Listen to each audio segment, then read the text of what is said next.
Hola, corresendas, soy Héctor García Rodicio, científico de profesión, corredor por afición. Aquí te hablo de correr en montaña desde una perspectiva científica. La cuestión de hoy, las 10.000 horas, ¿mito o realidad? Venga, sin más dilación, vamos al turrón. Quizás has escuchado hablar de esta regla de las 10.000 horas, o a veces también la regla de los 10 años. ¿A qué se refiere? Pues a que acumulando 10.000 horas de práctica es como alcanzamos la excelencia en las artes, en las ciencias, en los deportes. Para alcanzar un nivel experto, bueno, más bien así se dice en inglés, se dice expertise, pero vamos, yo diría excelente. Para alcanzar un nivel de ejecución o de performance excelente en artes, en ciencias, en deportes, pues esta regla establece que harían falta 10.000 horas de práctica. Un tipo de práctica particular en el que luego entraremos a definir. Y sería entonces, esas 10.000 horas de práctica sería condición necesaria y suficiente. Las dos cosas, condición necesaria y suficiente. Si acumulas 10.000 horas de cierto tipo de práctica, que luego veremos, trabajando diariamente una serie de horas, eso, para a lo largo, seguramente, unos 10 años, si logras acumular esas 10.000 horas, alcanzarás la excelencia, sea en las artes, sea en las ciencias, sea en el deporte. ¿De dónde viene esto? Pues tiene un origen, vamos a decir, periodístico, en un libro que se llamó Outliers, o sea, fueras de serie, y tiene también un origen, vamos a decir, científico en el famoso estudio de Ericsson y otros en violinistas.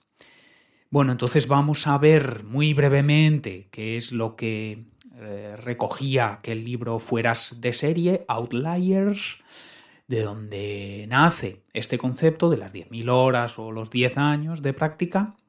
Veremos también cómo se hizo y qué salió en el estudio de 1993 de los violinistas. Sería un poco el estudio la semilla en el ámbito científico de este concepto. Pero después vamos a ver una réplica, ese estudio, una réplica de 2019, cómo se hizo este otro estudio de 2019, qué se vio, y de esta manera pues ver, como decía el título, si es mito o realidad, si se sostiene o no esto de que 10.000 horas de práctica son condición necesaria y suficiente. Vamos a ver si se dan las dos condiciones. Condición necesaria y suficiente, bueno, las dos ítems, si se cumplen o no. O esas propiedades que se les está atribuyendo a esas 10.000 horas de prácticas, si se cumple o no. Vale, y también cuando hayamos ya visto la réplica, y bueno, os adelanto ya que el resultado del estudio de 1993 no se confirmó en 2019, y hay que decir, después veremos los detalles, que el estudio de 2019 corrige algunos problemas del estudio original. Y apelaremos también, cuando ya sepamos, entre comillas, la verdad, apelaremos o acudiremos también al sentido común, pues para reconfirmar este nuevo resultado que arrojó el estudio de 2019. E incluso, mira, y también vamos a reforzar ese resultado con otra revisión de estudios de la misma autora, Brooke McNamara, la que hizo la réplica al estudio original, hizo la réplica en 2019, bueno, también tiene un estudio, mejor dicho, una revisión de estudios, y en este caso en el deporte. O sea que vamos a ver estudio original, resultado original, vamos a ver que no se confirma después y vamos a confirmar, valga la redundancia, ese nuevo resultado con una revisión de estudios de la misma autora y con el sentido común.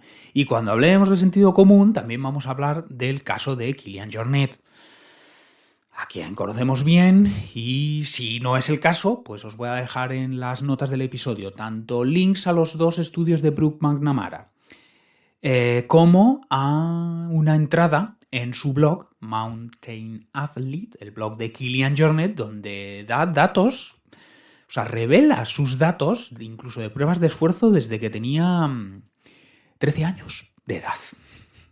Y las horas de entrenamiento anuales desde que tenía 13 años de edad. Bueno, es verdad que esa entrada en el blog pues es de 2019, con lo cual no tendríamos datos actualizados, pero bueno, es una maravilla que comparta de forma altruista y de manera tan, pues no sé si decir sincera, porque está ahí, ya digo, revelando, no sé si decir información sensible, sin ningún pudor. Bueno, que me estoy enrollando con la introducción, vamos a hablar en definitiva de qué es eso de las 10.000 horas y sobre todo de si se sostiene o no se sostiene las 10.000 horas de práctica para alcanzar el nivel experto o la excelencia en el ámbito de las artes, las ciencias o los deportes. Vamos a hablar de eso. Y finalmente entonces contestaremos a la gran pregunta, si esa excelencia se gana con trabajo o si además hace falta también talento. Venga, va, que me enrollo. Vamos a la materia.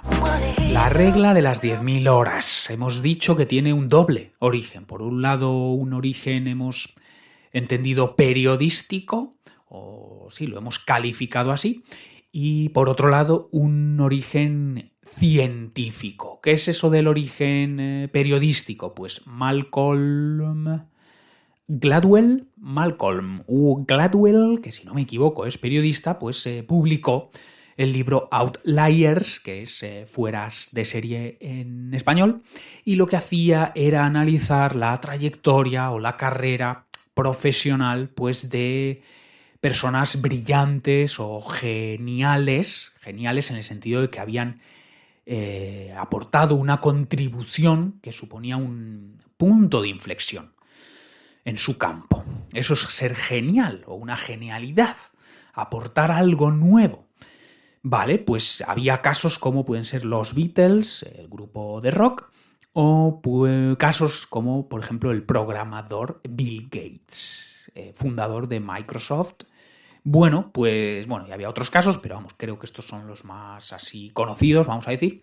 Entonces habían analizado con todo lujo de detalles la biografía de los Beatles y había calculado, no sé con qué base, pero que durante, no sé si fue la década de los 50, los Beatles actuaban regularmente en un local de Hamburgo, en Alemania. Y había calculado que habían hecho más de 1.200 shows antes de pegar el pelotazo, es decir, antes de saltar, digamos, a la esfera pública internacional, antes de ser famosos y ser el fenómeno pues que finalmente fueron y son todavía hoy. O si queréis, parte de la historia de la música popular. Bueno, pues entonces eso, parece ser que actuaban en un local pequeñito, pero que les obligaba a renovar repertorio cada 2x3, incluso a improvisar y a tener que tocar durante muchas horas seguidas, pues para animar el local. Y bueno, eso les habría dado pues esa práctica acumulada que les proporcionó después pues esa expertise o esa excelencia en su campo, ¿no? Pues esa capacidad para componer, pues también eso, que todas las canciones, digamos, eran pegadizas, pero al mismo tiempo pues tenían cierta gracia en términos de armonía, en términos de ritmo, luego los juegos vocales que hacían, los arreglos. A ver, eran canciones, digamos, muy fácilmente consumibles, pero que tenían bastante más intríngulis del que parece. O sea, si lo analizas eso en términos del ritmo, en términos de armonía, en términos de melodía, revolucionarios, o incluso eso también, la progresión de disco a disco. O sea, cada nuevo disco era, si queréis, un estilo nuevo, ¿no? Renovar su estilo, ir destilando pues la fórmula Beatles. Bueno, en fin, esas 1.200 actuaciones en el local de Hamburgo pues serían las responsables del nivel que alcanzaron los Beatles en su campo. En el caso de Bill Gates, pues parece ser que estando ya en el instituto, bueno, que tiene una personalidad pues un poco peculiar, y estando ya en el instituto, cuando todavía no existían los ordenadores personales, ¿no? PC, personal computer, ordenadores personales, o sea, un ordenador que con precio asequible pues puedes tener en tu propia casa. En esos años, cuando él estaba en el high school, en la secundaria, pues nadie tenía un ordenador personal. Y los ordenadores ocupaban pues una habitación entera o más, o yo qué sé, y solo eran accesibles pues para las empresas precisamente de informática. Entonces parece ser que un contacto de su familia le habría dado acceso a las instalaciones de IBM, y parece ser que en el instituto ya por curiosidad, por vocación, pues se escapaba por las noches a programar en ese edificio, en esas instalaciones, con ese equipamiento de IBM, y así es como aprendió a programar y después pues, ser capaz de fundar Microsoft y todos los avances que supuso esa marca. Pues el sistema operativo y, bueno, algunas aplicaciones, ¿no? Como el Office, yo qué sé. Entonces, de nuevo, Malcolm Gladwell pues habría calculado que también eso, fueron unas 10.000 horas las que necesitó, o las que pasó en esas instalaciones de IBM Bill Gates, hasta alcanzar pues el nivel de excelencia en su campo pues que tiene y que luego le proporcionó pues la carrera profesional y bueno, el renombre y bueno, y todos los hitos, digamos, que haya podido alcanzar este hombre. Sin entrar en conspiranoias, bueno, dejamos eso aparte. Bueno, entonces ese es el origen periodístico del concepto de las 10.000 horas. Se supone que analizando las biografías de grandes personalidades, de genios que han aportado contribuciones muy notables a sus campos, analizando esas biografías, pues habría estimado que fueron 10.000 horas de práctica para alcanzar ese estatus. Vale, ese nivel de habilidad.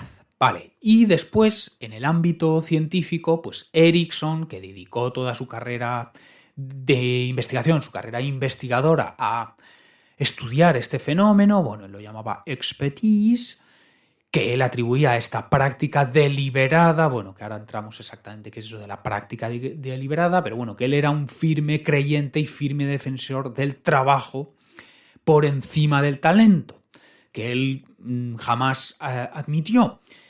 Y bueno, tenía sus argumentos, bueno, y tenía sus evidencias, ¿no? Y una de estas evidencias, pues es el estudio de 1993. Venga, contamos cómo se hizo, contamos qué se vio, para luego después ver la réplica, ver que el resultado no se confirma y bueno, y desarrollar pues todo el argumento que será el meollo o el núcleo de este episodio. Venga, el estudio de 1993. Vale, pues se van, eran 3 investigadores.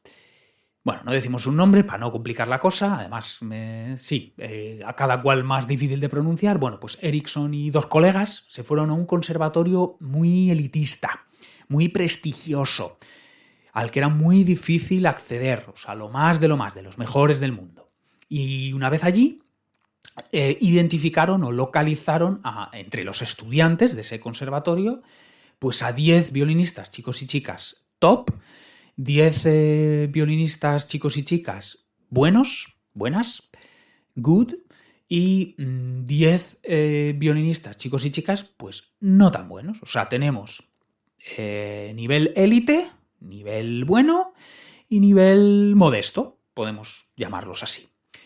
Y una vez identificados esos 3, ¿en base a qué? Bueno, para empezar hay que decir que todos tienen gran nivel de habilidad porque de otro modo no habrían pasado las pruebas selectivas de entrada al conservatorio.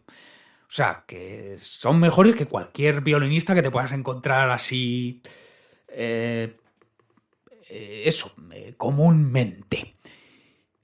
O sea, que ya hay un filtro, pero dentro de ese filtro, dentro de ese conservatorio prestigioso elitista, pues identifican 3 niveles de habilidad según, pues tanto la nota que obtuvieron en esa prueba de entrada o en esos exámenes, pues que había múltiples pruebas, pues de entrada. Por otro lado, consideraban su participación en concursos, también su rendimiento en concursos. Por otro lado, también consideraban las evaluaciones del profesorado.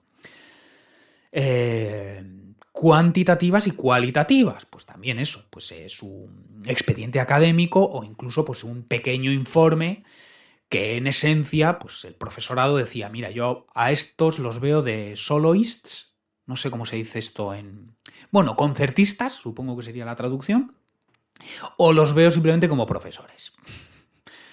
Y luego estarían como los aspirantes a concertistas, ¿no? O sea, tenemos concertistas, gente élite, los que en el mejor de los casos serán profesores en el futuro, pues eso sería modesto, y entre medias quedarían los aspirantes a concertistas, 3 niveles. Bueno, y entonces a todos los grupos les pidieron que rellenasen, vamos a decir, cuadernos de entrenamiento, que no serían exactamente cuadernos de entrenamiento, donde les pedían eso, que especificasen las horas diarias que han dedicado, desde que practican violín, las horas diarias que dedican a ensayar.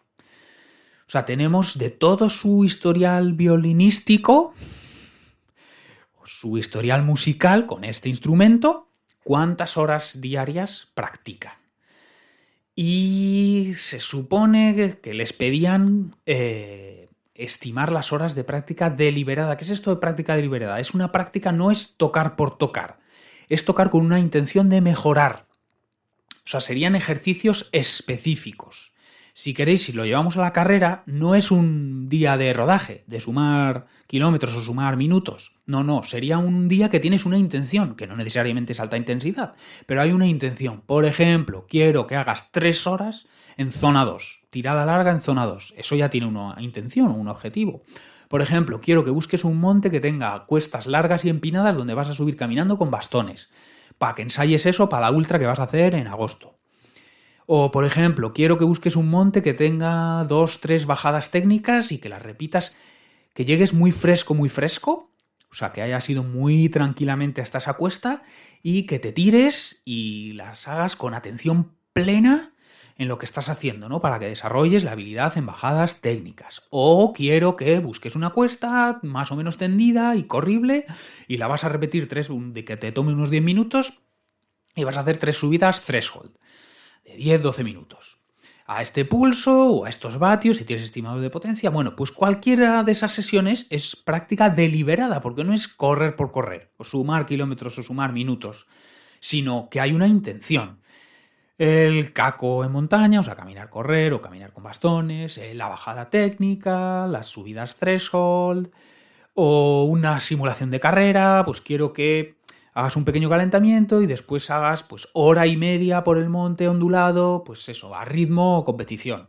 Yo qué sé, cualquier sesión que tenga un objetivo concreto, eso sería práctica deliberada. Entonces, supuestamente, estos violinistas especificaron cuántas horas dedican al día y a la semana, desde que están en la música, a ejercicios de violín, no simplemente tocar por tocar. Yo qué sé, que es Navidad y cantamos una canción toda la familia, acompañando con el violín. No, serían ejercicios. Bueno, vale, ¿y qué es lo que encontró Ericsson y los 2 colegas? Pues que había, esto es el resultado, una relación perfecta entre niveles de habilidad, élite, aspirantes a élite, modestos, o concertistas, aspirantes a concertistas, futuros profesorado, no más. Había una relación perfecta entre esos niveles de habilidad y las horas de práctica que dedicaban. Más horas, más nivel de habilidad. Por cierto, no lo he dicho antes, pero estos 10 más 10 más 10 violinistas, o estos y estas 10 más 10 más 10, llevaban mismos años de práctica, ¿eh? O sea, esos estaban igualados en eso. Y también había el mismo número de chicos y chicas en cada 10, en cada 10, en cada 10. O sea, todo eso estaba igualado. Pero a igualdad de años de experiencia y a igualdad de estar en un conservatorio elitista, ese nivel de habilidad élite, aspirante a élite, modesto, dependía exclusivamente de las horas. Más horas, más nivel. Relación perfecta. Es decir, todo es trabajo. No existe el talento. Aquí no hay una dotación o una facilidad natural para el instrumento, porque es el caso. Sino que solo es trabajo. Vale. Pues McNamara, que también dedica su carrera investigadora a Brooke McNamara a esta cuestión del expertise o la excelencia en artes, en ciencias, en deportes, bueno, pues ha hecho también múltiples estudios y en su caso tiene el enfoque contrario a Ericsson. Es decir, McNamara sí cree en el talento, pero es que de nuevo lo apoya en datos. Entonces, por un lado, replica el estudio de los violinistas corrigiendo algunos errores. Ahora lo vemos. Y aparte tiene otra revisión de 34 estudios en más de 2.700 personas deportistas en distintos deportes y de distinto nivel que luego también vamos a ver. Y efectivamente, pues ya os anuncio que tanto una publicación como la otra, que al final concluyen que sí, que el trabajo importa, pero que es que el talento también. Bueno, entonces se va también a un conservatorio también elitista o prestigioso. En este caso amplía un poquito la muestra, son 13, 13, 13. Y en este caso, sí, eso, tenemos también a los futuras concertistas o soloists, luego gente aspirante y luego gente pues de un nivel pues más modesto o más mediocre. Y también pues se revisan o se acopian los cuadernos, entre comillas, de entrenamiento de los 3 grupos. También eso, que tienen los mismos años de experiencia, pero demuestran en base a los exámenes, en base a las valoraciones cualitativas del profesorado, en base a su participación en concursos, su rendimiento en esos concursos. En base a todo esto se distinguen 3 niveles de habilidad, a misma experiencia, pero distinta habilidad. Distinto nivel, si queréis, de performance, si lo llevamos al ámbito deportivo. Bueno, ejecución, vale. Y corrige algunos problemas. Primero, ya lo he dicho, la muestra un poquito más grande. Segundo, hay doble ciego, porque esto no se hizo así en Ericsson. Cuando digo doble ciego, pues efectivamente hay 2 partes en la aplicación o implementación de ese cegado. Sí, por un lado, la gente que participó, o sea, profesorado y alumnado del conservatorio, no sabía el objetivo del estudio, cosa que en el otro lado sí. Claro, si tú sabes que se está examinando la relación entre horas de práctica y nivel de rendimiento, pues seguramente el profesorado, pues ya, y tú mismo, pues vas a inflar las horas que dedicas, o es muy difícil escapar a eso. Y a eso yo creo que todos queremos creer en el valor del trabajo por encima del talento. Es una idea muy bonita porque es justa, pero claro, el mundo no es justo. Bueno, total que aplicaron ese primer ciego y otro ciego también es que los investigadores, cuando les pedían los cuadernos de entrenamiento, tampoco sabían a qué grupo estaban entrevistando. ¿O estaban interactuando con qué? ¿Con los élite, aspirante a élite o modestos? No lo sé.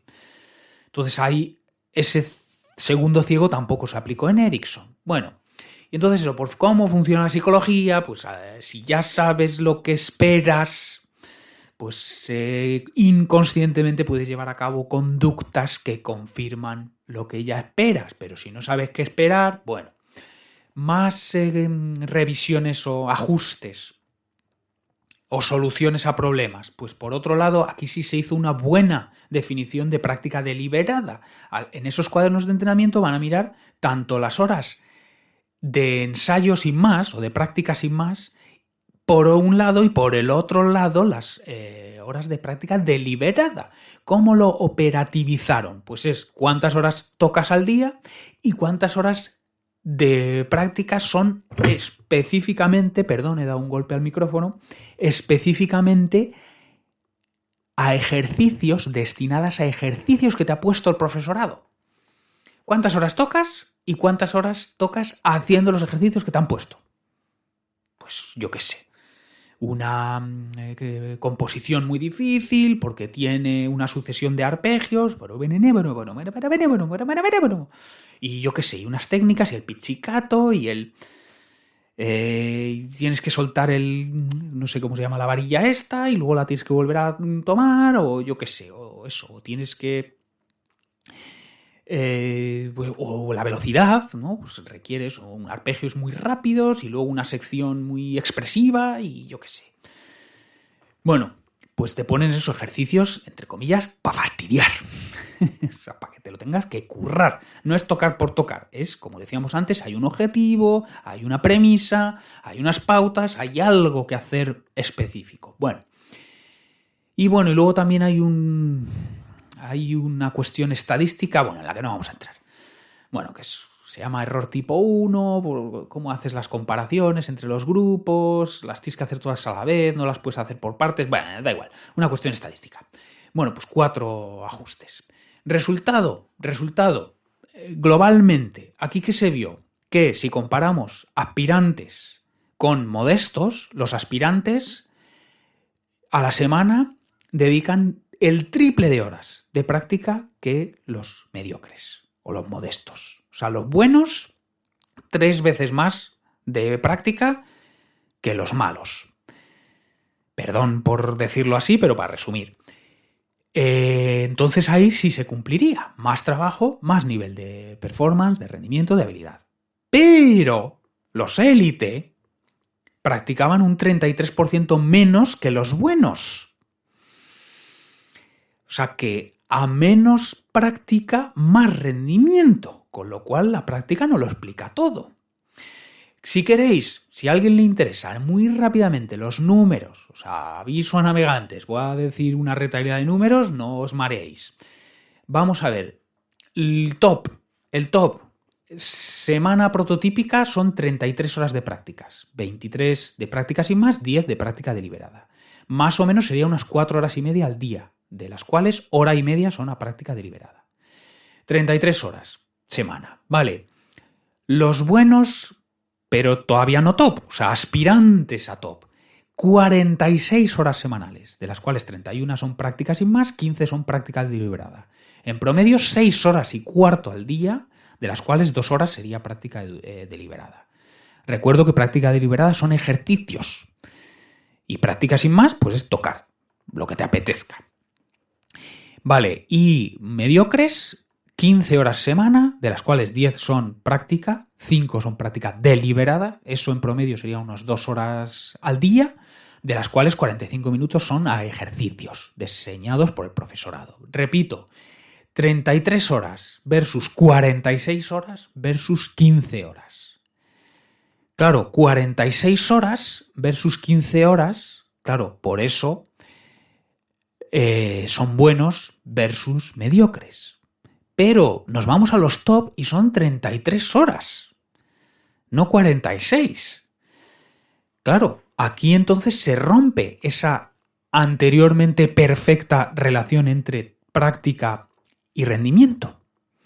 Aquí se rompe esa relación. Sí funciona para niveles buenos, o muy buenos, o si lo llevamos al deporte, nivel competitivo regional, quizá nacional, ahí sí. Entre nivel regional, bueno, entre nivel, si queréis, popular, regional y nacional, quien más practica, más rendimiento. Ahora, si vamos ya a nivel internacional, a nivel Juegos Olímpicos, pues ahí ya se pierde la relación. Ahí todo el mundo trabaja, ensaya, practica, entrena muchísimo. Y sin embargo, unos rinden más. ¿Por qué? Claro, talento. Bueno, no sé si hace falta repetir los números. Bueno, mira, como voy a dejar los links en las notas del episodio, si queréis ver el detalle, quizá mejor allí, acudís allí. Que es que si no, creo que va a ser un mareo repetirlo. Vale, entonces, ya lo he dicho. Aquí no se cumple esa relación perfecta. Aquí se cumple en parte. Cuando hablamos de nivel bueno o, si queréis, nivel muy bueno, pero para nivel top ahí ya no, ya no lo explica todo. Y venga, para reforzar esto, vamos a la revisión de 34 estudios de 2016, también firmada en primer lugar por Brooke McNamara. Vale, en este caso coge deportistas tanto de deportes individuales como deportes de equipo. Con pelota y sin pelota, bueno, en fin, todos los deportes que podáis imaginar.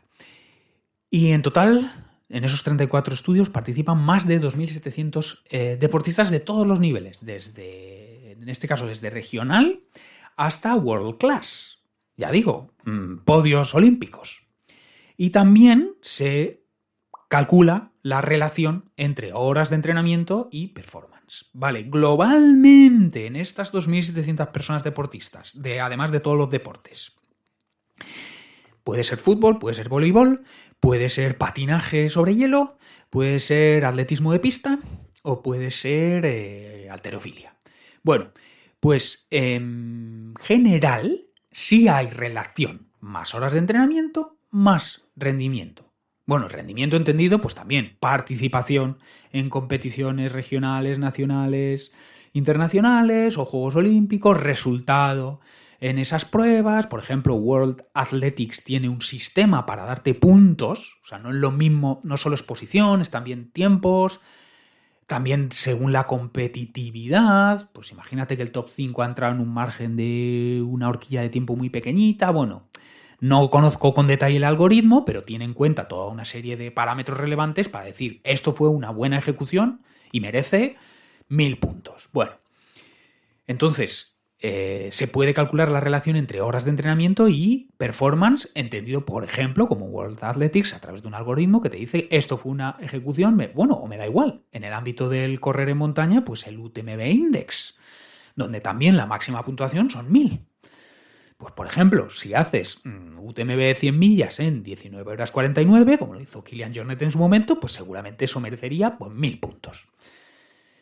Vale, en general, globalmente, sí que hay correlación entre horas de entrenamiento y performance.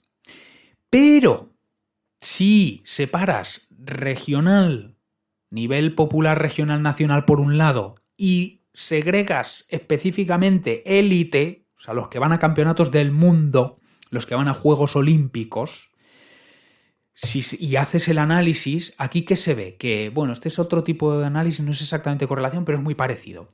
Del porcentaje de varianza que se dice del rendimiento para niveles hasta nacional, el 18% de tu rendimiento depende de las horas que entrenas. 18%. Más o menos, pues una quinta parte de lo que logras se debe a cuánto entrenas. Pero si nos vamos al ámbito élite, o world class, o Juegos Olímpicos, para entendernos, ahí solo el 1% del rendimiento se explica, o se debe, o se puede atribuir a las horas que entrenas.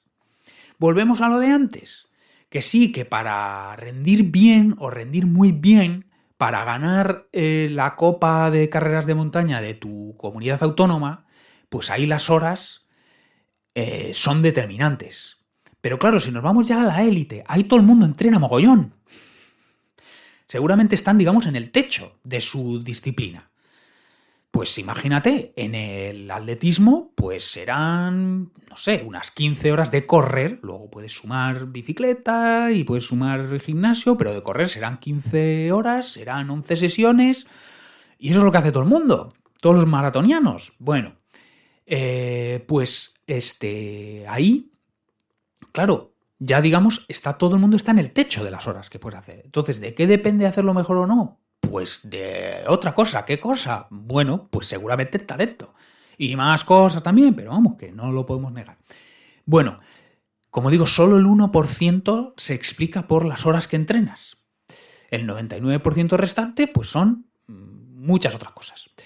Bueno, luego si queréis hablamos exactamente a qué nos podemos referir con talento. O bueno, venga, vamos a hacerlo ya.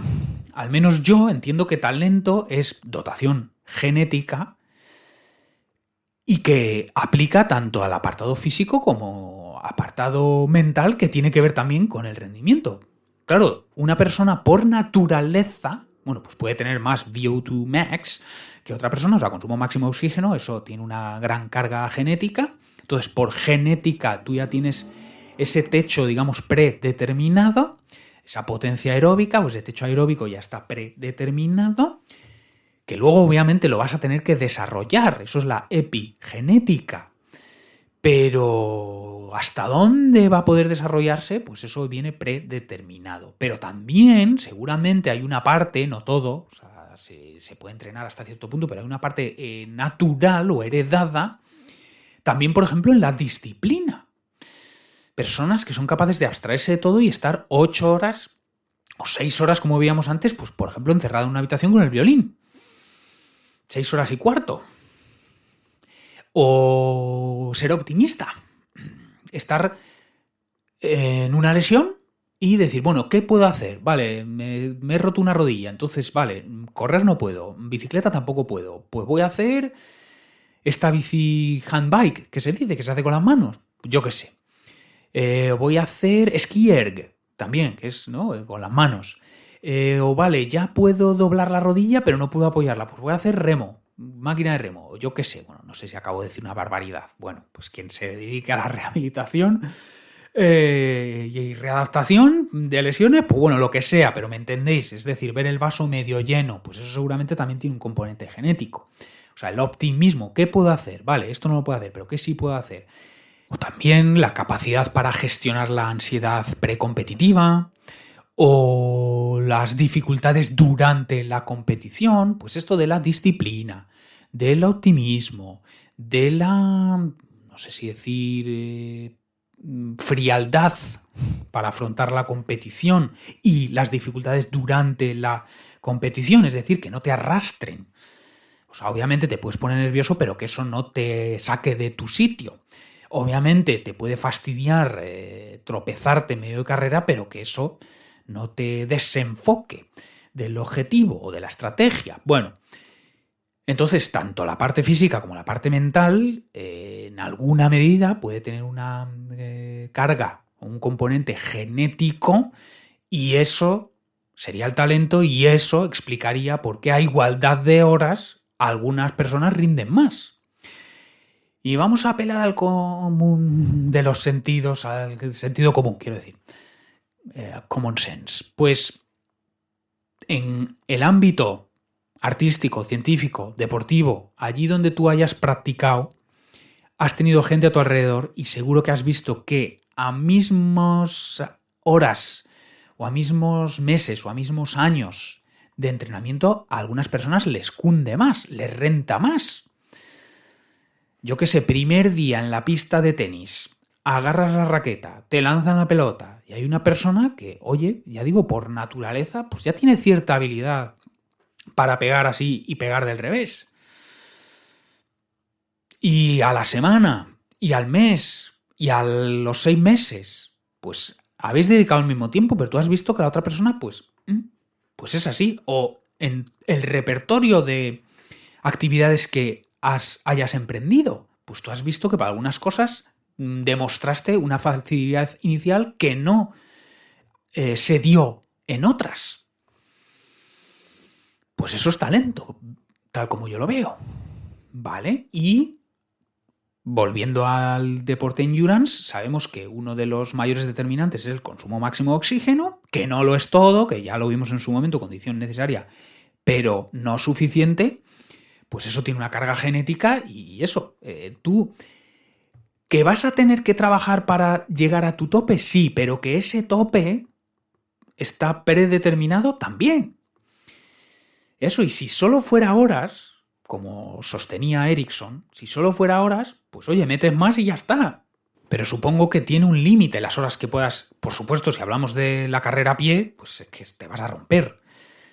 O sea, no sé, habría que tener un físico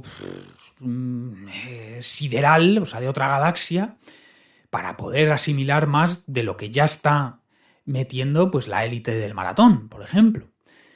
Y luego eso, lo que hablábamos antes, no es lo mismo práctica que práctica deliberada. O sea, eso también tendrá un límite. O sea, no puedes estar hiperfocus, o sea, hiperconcentrado en lo que estás haciendo, en ese ejercicio que te han puesto. No puedes estar haciendo, pues imagínate lo que decíamos antes, bajadas técnicas que requieren frescura. Requieren frescura porque tienes que grabar ese gesto en el sistema nervioso o en el cerebro. Pues no puedes hacer 27 bajadas con la concentración máxima. Es que con el tiempo, pues oye, se va agotando también esa capacidad de atención sostenida. Entonces eso, no puedes hacer más de, no sé, pues igual 3 o 4 horas al día de práctica deliberada, de ejercicios. Bueno, y seguramente estoy pasándome de vueltas. No creo que tanto, pero bueno. Entonces, conclusión, y si queréis ahora ponemos el ejemplo de Kilian Jornet. Conclusión, pues para alcanzar tu techo hace falta trabajar, eso no lo duda nadie. O sea, el valor del trabajo existe. Ahora, ¿dónde está ese techo? Pues viene dado por la genética, pero también por la epigenética. O sea, que no solo es lo que está escrito en tus genes, sino que también durante la gestación y durante la infancia y la adolescencia, serían como los 3 momentos de desarrollo, acelerado, pues bueno, serían, vamos, que lo son, los 3 momentos de desarrollo acelerado. O sea, si tú tienes en cuenta que en 9 meses pasas de ser una célula a ser un bebé, que también desde que naces, en cosa de año y medio, pues triplicas o cuatriplicas, o bueno, debería haber revisado las tablas, pero bueno, multiplicas tu peso varias veces. Lo mismo, luego el famoso estirón, ¿no?, de la pubertad y adolescencia. Bueno, pues son eso, fases de crecimiento acelerado a todos los niveles. Eso de peso, de, no sé, desarrollo muscular, óseo, de conexiones, bueno, de mielinización, por ejemplo, o sea, que sería, digamos, mejora de la capacidad conectiva o funcional del cerebro. Bueno, no solo es los genes, sino que en esos 3 momentos clave, gestación, infancia y adolescencia, también se den las condiciones para que ese potencial se exprese. Pero si con una nutrición y una actividad y un descanso adecuados, hacen falta esos genes. Como digo, para alcanzar tu techo, trabajo. Pero ¿dónde está ese techo? Pues viene determinado por la genética y luego necesitará también acompañarse de esta epigenética, de que en esos momentos clave hayas hecho lo que había que hacer. Y eso seguramente el modelo o la plantilla o el paradigma pues es Kilian Jornet, que en su mejor prueba de esfuerzo pues dio 92 mililitros kilominuto de V2 Max, 92 mililitros kilominuto de V2 Max, que es que son pues un puñado de hombres, en este caso hombres. Para unos valores tan altos el sexo también importa. Entonces, no sé cuántas personas en el mundo han superado los 90. No lo sé. Menos de 10 seguramente. Bueno, o también esas pulsaciones máximas de 200 y mínimas de 34, sí, también depende del entrenamiento, pero tiene un componente genético. Si vais, os voy a dejar el link a esa post en su blog, donde comparte datos de entrenamiento y de rendimiento de todo su historial deportivo, pues nos dice allí, por ejemplo, que a los 13 años ya tenía un V2 Max de 74. Yo nunca llegaré a 74, pues él ya con 13 años. A los 18 años de 83. O sea, 83 ya pues son los que ganan el Tour. A los 18 años. Bueno, ¿quién es Kilian Jornet? Bueno, pues fue gestado y criado en altitud, por encima de los 2.000 metros sobre el nivel del mar. Bueno, no sé si exactamente, porque vivía en un refugio de montaña, que no sé si estaría, bueno, rozando, supongo, los 2.000, y luego en la actividad diaria, pues con mucha frecuencia, pues lo estarían rebasando esos 2.000. Luego, seguramente, su padre y su madre también tendrían buena genética, y sus abuelos maternos, paternos. Luego ha estado en movimiento desde siempre. No sé si fue eso, con 3 años, que ya hizo cima en el Aneto.